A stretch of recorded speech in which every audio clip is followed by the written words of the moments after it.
30 मई 2023 को Saudi riyal का rate. Pakistan riyal भेजने पर आपको फौरी बैंक के ज़रिए 75 रुपये 12 पैसे फ़ीस 10 रियाल, STC पे 75 रियाल 5 पैसे फ़ीस 17.25 रियाल, तहवील और राजी अल राजी बैंक के ज़रिए 75 रुपये 22 पैसे फ़ीस 10 रियाल,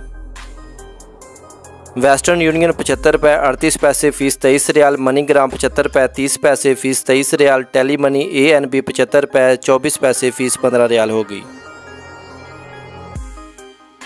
इंडिया रियाल भेजने पर आपको फौरी बैंक के ज़रिए 21 रुपये 50 पैसे फ़ीस 10 रियाल, STC पे 21 रुपये 63 पैसे फ़ीस 17.25 रियाल, तहवील और राजी अल राजी बैंक के ज़रिए 21 रुपये 54 पैसे फ़ीस 20 रियाल, वेस्टर्न यूनियन 21 रुपये 75 पैसे फ़ीस 17.25 रियाल, मनीग्राम 21 रुपये 48 पैसे फ़ीस 23 रियाल, इंजाज बैंक अल बलद 21 रुपये 46 पैसे फ़ीस 15 रियाल होगी। और पाकिस्तान की ओपन मार्केट में आज सऊदी रियाल और डॉलर और दरहम का रेट। पाकिस्तान की ओपन मार्केट में आज US डॉलर का रेट है 308 रुपये और सऊदी रियाल का रेट है 82 रुपये